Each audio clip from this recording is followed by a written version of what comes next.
Hey yo, what is good, beautiful souls? This is the one, the only, the motherfucker top pirate. Boy, freaking pirate.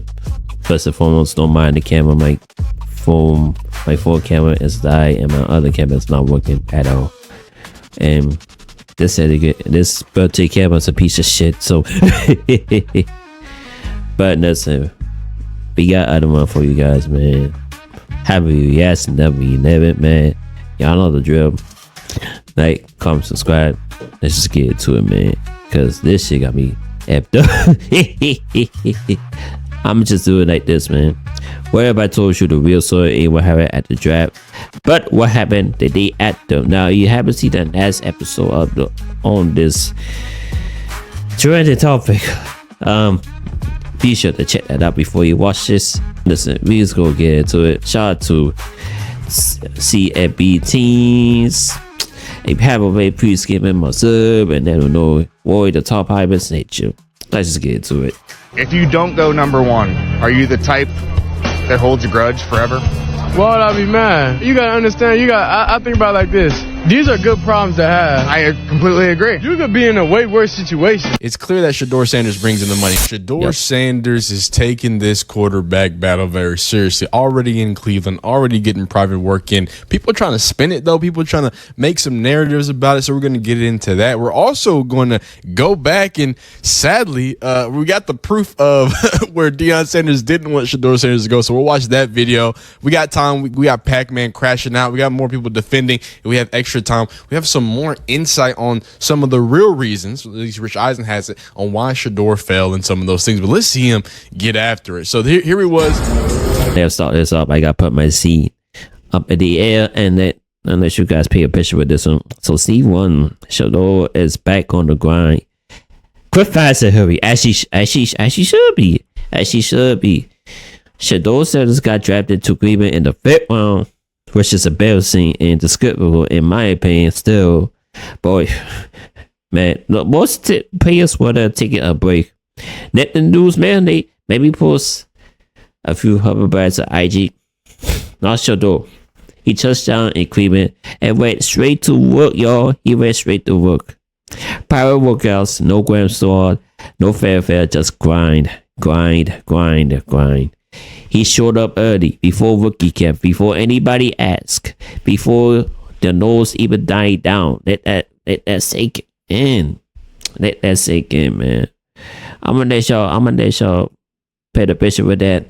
I'm never gonna speak. I think that's copyright music, so you know what I'm saying? But he's showing up, and now here's the thing. Here's where the controversy, quote unquote, because and this is going to come in later with either different videos or even videos that we react to a little later in this same video. And it's this idea that everything Shedeur Sanders does is going to be newsworthy, right? Yep. Only reason why I'm making this video is because of how much of a big deal people made about this video. I was like, oh, okay, cool. Normal QB showing up after you get drafted.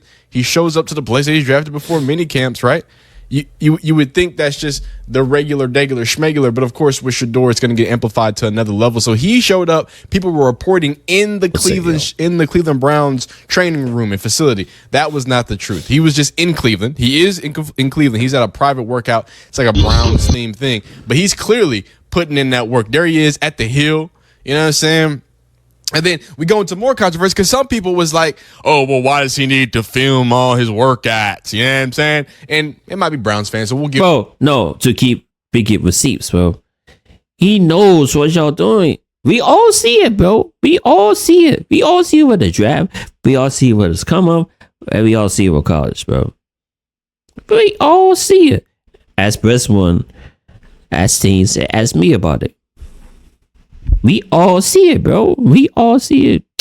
It's a crowd show to these guys, man. But Shedeur, this young man, he gonna take it seriously. And he gonna ball out while y'all fools, man.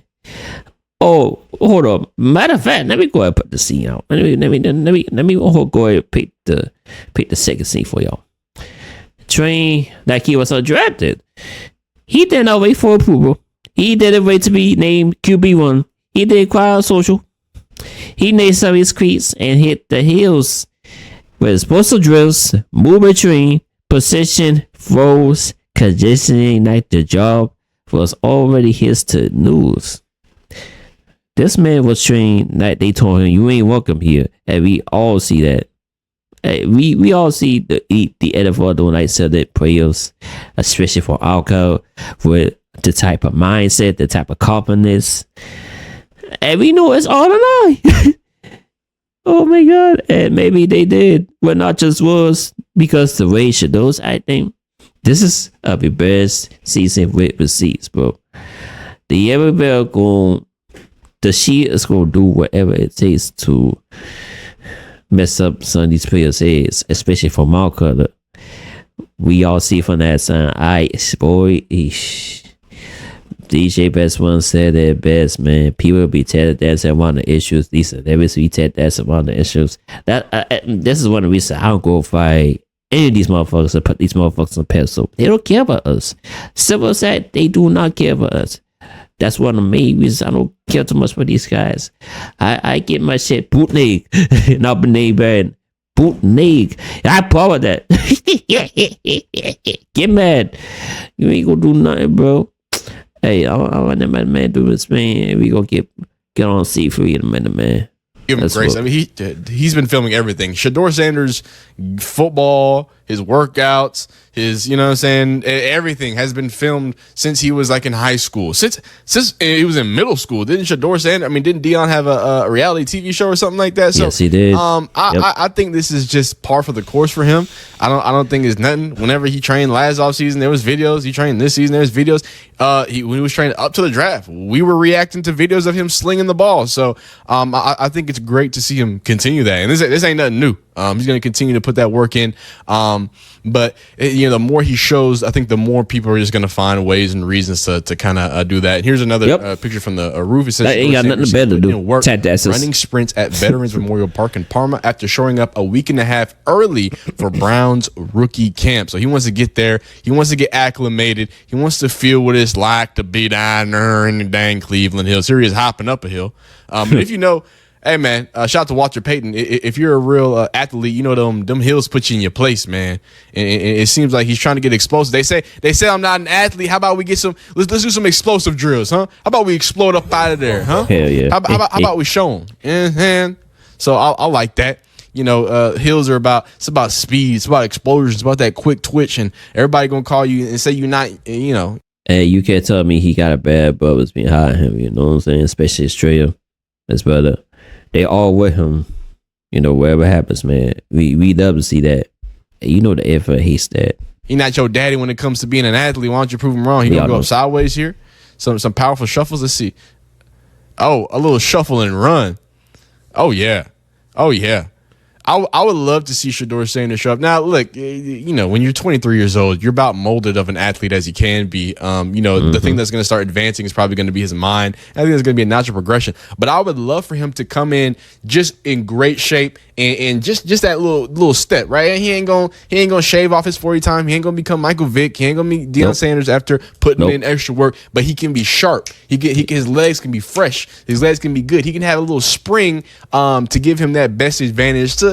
You know what I'm saying? You don't always have to be fast. You just have to be quick enough. You know what I'm saying? You just got to be able to do that. And he's shown he did that. What did he have, like 19 rushing touchdowns throughout the collegiate football? He reached a top speed of 19 miles an hour at Jackson State, which would rank within the top 20% of active quarterbacks in the NFL right now. He don't get it twisted now. Don't get it rearranged. He can make something happen if it needs to get made happen. But all right, well, that's him. Again, par for the course. I'm not surprised by it. That's what Shedeur does. He comes up and he works.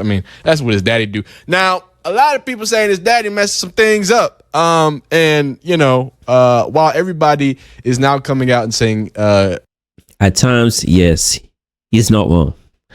He is not wrong, but of course, knows what he's doing. You know what he's doing. Collusion cannot be the problem. It can't be the issue. Hey man, were teams upset about stuff like this? I don't know. Before I let my man do his thing for his next point, I'm a Pete. My first scene, the media still ain't ready. So let's talk about that part. Every time Shedeur trains, they gotta judge it. Every time he posts a tweet, a IG pic, whatever the case may be, They twisted. Oh, why do you gotta fail so much? Oh, he too flashy. He not Herbert. Well, fam, they y'all say that about Baker Mayfield Hulu commercials? They y'all say that about freaking Big Money, Johnny Messer, money signs? Come on, man. That's not at brand building. It's the problem until a black man does it with discipline. Come on, man. Like I said, this is a freaking crowd show, man. From no, because if I say that, it's gonna go viral. I can't. Cleveland, Lord, thank you. What'd you say? Cleveland. Oh no. We're praying for the Giants right now. Yes, we are. Hey man, they already have it. And then, you know what I'm saying? We're hoping for the Giants. I don't know. Does that make people feel a certain way? And I think I had that. Did I still have that picture? There was an old tweet of Deion basically talking about how he didn't want Cleveland. Like, so there's been multiple things. How about forget it? Let's just pull it up. Can't believe I messed that up. But you know, and I think that was, even if he didn't say that, I think it was pretty understood that the Browns' reputation, you know, was not one that is known to have, you know, great. I mean, you know what I'm saying? Like, there ain't nothing great about it when it comes to yep, I already found it. When it comes to their history of stuff. And then here's another tweet from Deion. From Coach Prime. It says, I love what the Browns have done this offseason. This is back in 2018. But if I'm a young quarterback, ain't no way I'm going to Cleveland. I would pull an Eli Manning if possible about it. Oh, think my about God. it. True. Yeah. Hey man, Coach Prime do tweet like a 50-year-old dog. That boy be tweeting whatever. So I would keep that to myself. That was a coach. I think it did. And I think the biggest thing that we talk about is going to be this common sentiment. The more that people talk about him being a backup quarterback, that is where the off the field stuff that's not negative hurts him, right? It's not that they hate the circus, they hate that. It's that as a backup quarterback who they just want to, you know, whatever. You just need to be needed when you're needed. I don't want you to cause no attention. I don't need the cameras in your locker room as a backup quarterback. It's clear that, you know, with these things being said, I think that's when it starts to lean into it. But hopefully no one thinks he's a terrible person, because a lot of people on Twitter think so. And Pac-Man, he got something to say about it. And this boy's a little fired up. So let's see what Pac-Man Jones, a known Deion Sanders and Sanders family lover, has to say about the fall and everything else. I don't understand how Shedeur went always. All right. Before I now do this thing, because I got right up soon. Tackle space. Excuse me, y'all. So, times and space, I got to hurry this up. Scene number 4. Let's say it's just about football expression. This ain't about workouts. This is about black QB with coppers. Not copiers, coppers. This is about nasty haters, draft politics, and people scared of Deion's name echoing in the locker room. Like, why? This man made you a whole lot of money in the NFL. No one should not give him or Shedeur or freaking Shadow or any other else in their position a hard time. Why do they still do it? I do not know, man. It's a question. Because when you raise your son to walk like he's built for more, the system calls it retirement. You remember when freaking Cris Carter, everybody hates Cris. Yeah, that guy. Cris Carter calls it a title, and all the other owners and executives and GMs call Shedeur retirement because, you know, he had all those interviews, which was clearly not the case. I keep on hearing from Mel Kiper, freaking DJ Breastone, and all those other folks say that he did well on all these interviews. So why change it up now? So why lie about now?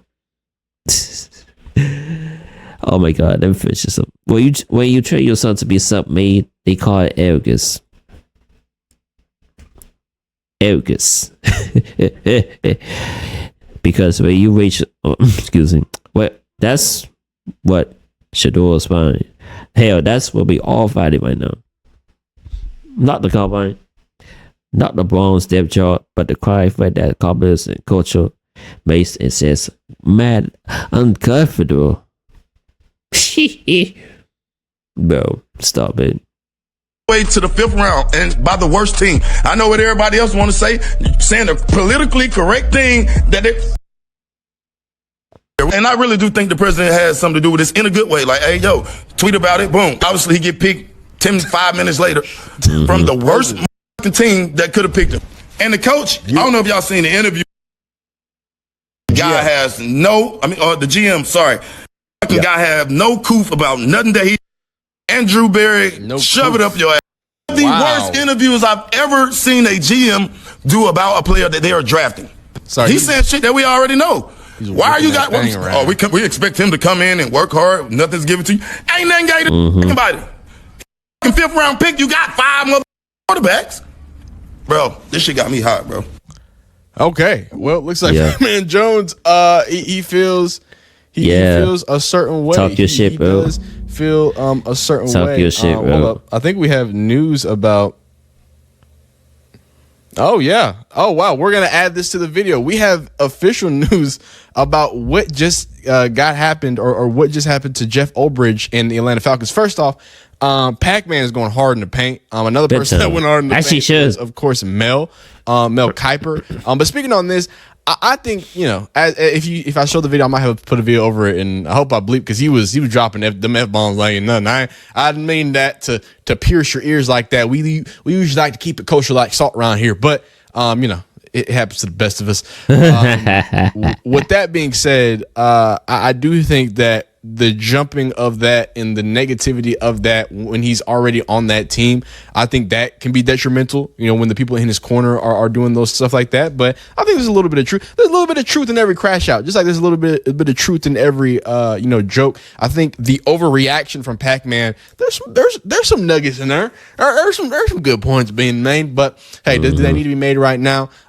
Clearly that's who he sees as, maybe like a little nephew. So I think that's the reason why he went so hard. Let's hear why Mel Kiper literally put his career on the line for 3 days to talk about it. And I'm going to pull up this new updated information about the prank call situation. In terms of Shedeur, I had a high grade, and I felt like what they were saying to me that I would say that hit me was, it was almost like Shedeur has to take responsibility for this. He didn't do this. He needs to clean some things up. I was saying, like, what does he need to clean up? Because he's never going to go through this again. The things that you're saying he needs to clean up. Yeah.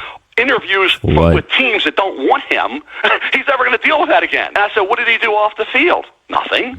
He's a great kid. Yeah. He plays football and he goes up and he does what he does. He's never in trouble. He's never had any issue. The players love him. So if the players love him, I talked to people at the combine. Everybody say he was a great kid. I understand what people say if they want to keep it to the fact that he's 6'3", not big. He's not the biggest quarterback. He doesn't have the strongest arm. He's not the greatest, 40 time or whatever you want to say in terms of mobility and running around. I get that. But when you start saying, making a personal thing about the Sanders family and about that's where I kind of felt like it was just unfair.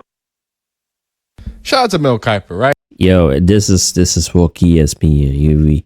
They don't give a damn. They start to pull the freaking Jetta and put them to their direction the way they want to see it. So I'm almost on the 20-minute mark, so let's wrap this up and find it. With that being said, obviously the kid prank called him. And he didn't just prank call Shedeur. He prank called Tyler Warren and a bunch of other people. It was. Oh, hell no. Yeah. We got his ass. Punish that kick and punish that freaking jackass of a dad. Boy, that kid, boy, I'm afraid for that kid. He gonna pay $100 back to his daddy. Ain't no way, man. I tried that, I would get my ass killed. Come on, man. What's wrong with them? What's wrong, man? It was plenty of players who got prank called in this particular draft. So it says the NFL fined the Falcons $250,000. Boy. Yep. And defensive coordinator. Oh, they fined a. I forget that. I'm sleepy, man. This is why I need to wipe it up, man. Yo, they fined the Falcons, that man, $250 million. They fined the Falcons $250 million and the defensive coordinator. Check over $1,000. $100,000. Excuse me, y'all. Whew, man. Forfeit, boy. They deserve that. Woo! $100,000. They deserve that. Yes. Clap it up. I think now $250,000 is not a lot for a team, but for what it is, right? The thing that really I like is, all right, Jeff Overage, 100,000. That's gonna hurt a coordinator's pockets. Woo. Yep. I almost feel bad for him. Hell no. Hell no. Don't feel bad for him. He saw it. He saw this. He wanted this to happen. Him and the kid. That might be they might be cahoots with the whole thing, bro. But hey man, then we got the trade man up. So let me wrap this up with this, man. Steve number 5. Why this moment matters. Shedeur is showing what it means to control the narrative without waiting on a microphone. He's doing it without writing, without phoning, without asking for permission. That's the habit mentality we are on, and that's what we are all about on the Hustle Hybrid. He's not playing the meal game. He's playing the legacy game. This is what happens when someone is raised not just to perform, but to prepare. Oh my God. And I'm gonna put your call to that shit and we gonna really hop out of here. If you tired of the same, we Scott was source this. If you want troop over trains, what's up? Jordan Brog on my Substack. Just subscribe to the main YouTube for more of these bears, and we go put it in. We go in real hard, man. First and foremost, shout out to CFB teams for the video. Appreciate it. Again, yeah, I have it already. Please give it what's up for me and let them know the top 5% him. I'm getting tired, y'all. It's getting too hot, man. I gotta get out of here, man. I hate to cut this video short, but I gotta keep my these videos on at least on the 20-minute mark. So yeah. With that being said, until the next one, top happens out. You guys be safe, be smart, and look out for a level, especially for their boundaries and yours. No, yeah, man. Take it easy.